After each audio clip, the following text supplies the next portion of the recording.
2026ஆம் ஆண்டில் தற்போது நடந்து முடிந்திருக்கக்கூடிய இந்த தேர்தல் களத்தில் பார்த்தீங்கன்னா மிகப்பெரிய ட்விஸ்டாக ஒரு விஷயம் நடக்க போகுது அப்படின்னே சொல்லப்படுது. அதாவது திமுக அதிமுக கூட்டணி சேர போகிறாரா, இதனால விஜய் அவர்களுக்கு பெரிய ட்விஸ்ட் காத்திருக்குதா அப்படிங்கிறத நிச்சயமாக நாம தெரிந்து கொள்ளலாம். இப்ப நடந்து கொண்டிருக்கக்கூடிய இந்த அரசியல் களத்துல பாத்தீங்கன்னா விஜய் அவர்கள் 108 இடங்களை பிடித்து வெற்றி பெற்று இருக்கக்கூடிய இந்த நிலையில பாத்தீங்கன்னா விஜய் அவர்களுக்கு திடீர் திருப்பு முனையாக திடீர் ட்விஸ்டாக திமுக அதிமுக கட்சி ஒரு மிகப்பெரிய முடிவை எடுத்திருக்காங்க அப்படின்னே சொல்லலாங்க. அதாவது மிகப்பெரிய ட்விஸ்டாக இந்த தகவல் தற்போது வெளியாகி வைரலாகி இருக்கு அப்படின்னே நம்ம சொல்லலாம். திமுக மற்றும் அதிமுக கூட்டணியால் விஜய் அவர்களுக்கு நடக்கக்கூடிய மாற்றங்கள் என்ன, விஜய் அவர்களுடைய அரசியல் களத்துல என்ன மாற்றங்கள் ஏற்பட போது, என்ன மாதிரி சவால்களை விஜய் அவர்கள் எதிர்கொள்ள போகிறார்கள் அப்படிங்கிறத நிச்சயமா நம்ம தெரிந்து கொள்ளலாம். இந்த அரசியல் களத்துல தற்போது நடந்து கொண்டிருக்கக்கூடிய இந்த விஷயங்கள் பார்த்தீங்கன்னா மக்கள் மனதுல மிகப்பெரிய ஒரு ட்விஸ்டாகவே இருக்க போகுது அப்படின்னு நம்ம சொல்லலாம். தமிழக அரசியலில் எதிர்பாராத மாற்றங்களுக்கு வழிவகுக்கக்கூடிய வகையில புதிய அரசியல் நகர்வுகள் நடைபெற்று வருவதாக தகவல் வெளியாகி வருகிறது. ஸோ இந்த தகவல் அடிப்படையில தான் திமுக மற்றும் அதிமுக கூட்டணி சேர போகிறாங்க அப்படின்ற ஒரு தகவல் இப்போ வெளியாகி இருக்குங்க. இதுவரை பார்த்தீங்கன்னா கடுமையான எதிரிகளாக இருந்து வந்த திராவிட முன்னேற்ற கழகம் மற்றும் அனைத்து இந்திய அண்ணா திராவிட முன்னேற்ற கழகம் இடையே பார்த்தீங்கன்னா மறைமுக பேச்சுவார்த்தைகள் நடைபெற்றதாக கூறப்படுது. இதனால் அரசியல் வட்டாரங்களில் பெரும் பரபரப்பை ஏற்படுத்தியிருக்கு அப்படின்னு சொல்லப்படுது. ஸோ அரசியல் களத்தில் இந்த ஒரு விஷயம் மட்டுமே நடந்தால் கண்டிப்பாக மக்கள் எதிர்பார்க்காத ஒரு விஷயம் நடக்கக்கூடிய ஒரு நிகழ்வு ஏற்பட போகுது அப்படின்னு சொல்லப்படுது. இதனால தாவேகா கட்சியினர் என்ன செய்ய போகிறாங்க, என்ன முடிவுகளை எடுக்க போகிறாங்க அப்படிங்கறது யாருக்குமே தெரியாதுங்க. ஸோ இந்த ட்விஸ்டை பார்த்தீங்கன்னா யாருமே எதிர்பார்க்காத ஒரு புதிய ட்விஸ்டாக அனைவருடைய மத்தியில கண்டிப்பாக இருக்க போகுது அப்படின்னே சொல்லலாம். தற்போது நடந்திருக்கக்கூடிய இந்த தேர்தலானது சூடுபிடிக்கக்கூடிய ஒரு தேர்தல் களமாக இருந்திருக்கு அப்படின்னே நம்ம சொல்லலாம். ஸோ இதுல மாபெரும் வெற்றியாக விஜய் அவர்கள் வெற்றி பெற்று இருக்கக்கூடிய இந்த நிலையில அவர் முதலமைச்சர் சீட்டில் உட்காருவதற்கு முன்பாகவே இந்த மாதிரி ஒரு மாற்றம் அரசியல் களத்துல நிச்சயமாக ஏற்பட போகுது அப்படின்னு சொல்றாங்க. சோ திமுக மற்றும் அதிமுக இந்த இரண்டு கட்சிகளும் பாத்தீங்கன்னா எதிரெதிர் கட்சிகளாக இதுவரை இருந்தாங்க. ஆனா இப்ப நடக்கக்கூடிய இந்த அரசியல் களத்துல இப்ப இரண்டு பேரும் இணையக்கூடிய ஒரு வாய்ப்பு இருப்பதாகவே தகவல் வெளியாகி இருக்கு. அது எப்படி எதிரெதிரும் இருந்த இரண்டு கட்சியினர் இப்ப ஒன்றிணையக்கூடிய இந்த வாய்ப்பு ஏற்பட போகுது அப்படிங்கிற விஷயம் அனைவருடைய மத்தியில எதிர்பார்க்காத ஒரு திருப்பு முனையாகவே இருக்கு அப்படின்னு நம்ம சொல்லலாங்க. ஸோ இந்த அரசியல் களத்துல தற்போது நம்ம என்னென்ன விஷயங்களை எதிர்கொள்ள போறோம், என்னென்ன மாற்றங்கள் இதுல ஏற்பட போகுது அப்படிங்கறத ஒரு திருப்பு முனையாகவும் ஒரு ட்விஸ்டான விஷயமாகவே இதுவரை நடந்து கொண்டிருக்கிறது அப்படின்னு சொல்லப்படுது.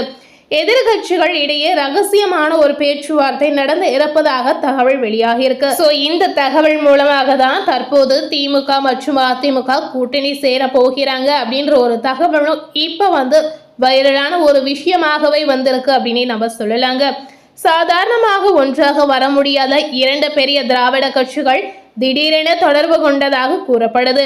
இந்த விஷயம் பார்த்தீங்கன்னா மக்களுடைய மனதில் ஆச்சரியத்தை ஏற்படுத்திருக்கு அப்படின்னே சொல்லலாங்க.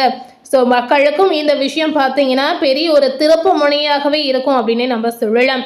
மக்களும் எதிர்பார்க்காத ஒரு விஷயமாகவே இந்த விஷயத்தை பார்க்கப்படுகிறது. தமிழக வெற்றி கழகம் தலைமையில அரசு அமைக்கக்கூடிய முயற்சிகள் வேகம் எடுத்து வரக்கூடிய இந்த நிலையில பார்த்தீங்கன்னா இந்த மாற்றமானது முக்கிய திருப்பமாகவே பார்க்கப்படுகிறது. அதிகாரப்பூர்வமாக எந்த முடிவு அறிவிக்கப்படாத இந்த நிலையில இரு தரப்பிலும் பார்த்தீங்கன்னா தொடக்க நிலை பேச்சுகள் நடந்ததாக தகவல் வெளியாகி இருக்குங்க. ஸோ இந்த தகவலால் அரசியல் களத்துல என்ன மாற்றம் ஏற்பட போகுது அப்படிங்கிறது கண்டிப்பாக நமக்கே ஒரு பெரிய ட்விஸ்டாக இருக்க போகுது அப்படின்னு நம்ம சொல்லலாம். எண்கள் அரசியலில் என்ன சிக்கல் இருக்கு அப்படின்னு பார்த்தீங்கன்னா சமீபத்தில் நடைபெற்ற சட்டமன்ற தேர்தலில் திராவிட முன்னேற்ற கழகம் 59 இடங்களையும் அனைத்து இந்திய அண்ணா திராவிட முன்னேற்ற கழகமானது 47 இடங்களையும் கைப்பற்றி இருப்பதாக சொல்லலாங்க. இவை இரண்டும் இணைந்தாலுமே பார்த்தீங்கன்னா மொத்தம் 106 உறுப்பினர்களே இருக்கும் அப்படின்னு சொல்லப்படுது. ஆனால் ஆட்சி அமைக்க குறைந்தபட்சமாக 118 உறுப்பினர்கள் கண்டிப்பாக தேவைப்படுகின்றன. இதனால பாத்தீங்கன்னா சிறு கட்சிகளின் ஆதரவு கண்டிப்பா இவங்களுக்கும் அவசியமாக தேவைப்படும் அப்படின்னு சொல்லப்படுது. இவங்க 2 பேரும் கூட்டணி சேர்ந்தாலுமே மற்றும் வேறொரு கூட்டணி உங்களுக்கு கண்டிப்பாக தேவைப்படக்கூடிய ஒரு விஷயமாக இருக்கும் அப்படின்னு சொல்றாங்க. ஸோ என்னதான் இந்த மாதிரி மாற்றங்கள் நடந்தாலும் அரசியல் காலத்துல என்ன ஒரு முடிவு நடக்க போகுது அப்படிங்கிறது அனைவருடைய மத்தியில எதிர்பார்க்கக்கூடிய ஒரு விஷயமாகவே இருக்கிறது. முதன்முறையாக பார்த்தீங்கன்னா தேர்தலில் போட்டியிட்டு 108 இடங்களை வென்ற தமிழக வெற்றி கழகம் பார்த்தீங்கன்னா ஆட்சி அமைக்க முயற்சி செய்து வருகிறது. ஆனால் பெரும்பான்மைக்கு இன்னும் 10 உறுப்பினர்கள் கண்டிப்பா அவர்களுக்கு தேவைப்படுகிறாங்க. ஆளுநரை சந்தித்து ஆட்சி அமைப்பதற்கான உரிமை கோரப்பட்டாலும் முழு ஆதாரங்களுடன் வரும்படி அறிவுறுத்தப்பட்டதாகவே அரசியல் களத்துல சொல்றாங்க. சிறு கட்சிகளின் நிலைப்பாடு இன்னும் தெளிவாகவே இல்லைங்க. விடுதலை சிறுத்தைகள் கட்சி தனது முடிவை ஒத்தி வைத்திருப்பதாக சொல்றாங்க. இடதுசாரி கட்சிகளும் தங்களது முடிவை பின்னுக்கு தள்ளி இருப்பதாக சொல்றாங்க. இந்திய யூனியன் முஸ்லிம் லீக் உள்ளிட்ட கட்சிகளும் இதுவரை ஆதரவை உறுதி செய்யவில்லை அப்படின்னு சொல்றாங்க. இந்த சூழ்நிலையில பாத்தீங்கன்னா பெரிய கட்சிகளின் மறைமுக பேச்சுவார்த்தை சிறு கட்சிகளின் முடிவுகளை பாதிக்கக்கூடிய ஒரு வாய்ப்பை ஏற்படுத்தும் அப்படின்னு சொல்லப்படுது. 2 பெரிய திராவிட கட்சிகளுக்கு இடையிலான போட்டி பாத்தீங்கன்னா பல தசாப்தங்களான தமிழக அரசியலை நிர்ணயித்து வந்திருக்கு அப்படின்னு சொல்றாங்க.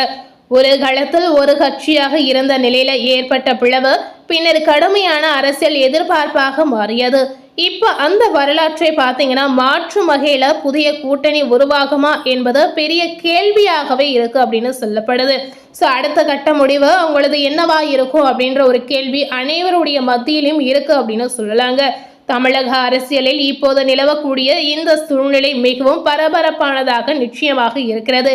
எந்த கட்சி யாருடன் இணையும், யார் ஆட்சியை அமைப்பார்கள் என்பது இன்னும் தெளிவாகவே தெரியவில்லை அப்படின்னு சொல்லலாம். அடுத்த சில நாட்களில் நடைபெறக்கூடிய ஆலோசனைகள் தமிழகத்துல பாத்தீங்கன்னா அரசியலுடைய எதிர்காலத்தை தீர்மானிக்கப்படுவதாக கண்டிப்பாக இருக்க போகுது அப்படின்னு சொல்லப்படுது. அரசியல் கணிப்பாளர்கள் இந்த நிலைமை தமிழகத்தில் புதிய அரசியல் கலாச்சாரத்திற்கான தொடக்கமாகவே அமையலாம் அப்படின்னு மதிப்பீடு செய்யறாங்க. பாரம்பரிய எதிரிகள் கூட சூழ்நிலைக்கேற்ப இணையக்கூடிய காலம் வந்துவிட்டதாகவும் அவர்கள் கருத்து தெரிவிக்கின்றனர். இதனால் வாக்காளர்களின் எதிர்பார்ப்புகளும் மாற்றமடைந்து எதிர்கால தேர்தல்களில் கூட்டணி அரசியலில் முக்கிய பங்கு வகிக்கலாம் அப்படின்னு குறிப்பிடத்தக்கது அப்படின்னு சொல்றாங்க. ஸோ நம்ம எதிர்பார்க்காத ட்விஸ்டாக இந்த விஷயம் நடப்பதற்கான ஒரு நிகழ்வை ஏற்படுவதற்கான வாய்ப்பு இருக்கு அப்படின்னு சொல்றாங்க. ஸோ கண்டிப்பாக இந்த அரசியல் களத்தில் என்ன முடிவு நடக்க போகுது, அதிமுக திமுக கூட்டணி சேர்றாங்களா இல்லையா அப்படிங்கிறது ஒரு மிகப்பெரிய மாற்று கருத்தாகவே இருக்குது அப்படின்னே நம்ம சொல்லலாங்க. ஸோ என்ன நடக்க போகுது அப்படிங்கிறத நாம் அடுத்த வீடியோவில் வெயிட் பண்ணி நிச்சயமாக நாம் தெரிந்து கொள்ளலாம். தற்போது வந்திருக்கக்கூடிய இந்த தகவலை மிகப்பெரிய ஒரு ட்விஸ்டாக அனைவருக்கும் கண்டிப்பாக இருக்க போகுது. ஸோ மேலும் இது போல ஒரு புதிய தகவலை தெரிந்து கொள்ளணும் அப்படின்னு நினைத்தீங்கன்னா மறக்காம நம்ம சேனலை சப்ஸ்கிரைப் பண்ணி பக்கத்தில் இருக்கக்கூடிய பெல் பட்டனையும் மறக்காம ப்ரெஸ் பண்ணிடுங்க. நீங்கள் சப்ஸ்கிரைப் பண்ணால் மட்டுமே நம்ம சேனலில் போடக்கூடிய எல்லா நியூ அப்டேட்டான வீடியோஸும் நீங்கள் உடனுக்குடன் பார்த்து தெரிந்து கொள்ளலாம். ஸோ மறக்காம சப்ஸ்கிரைப் பண்ணி பெல் பட்டனை ப்ரெஸ் பண்ணிடுங்க. தேங்க்யூ.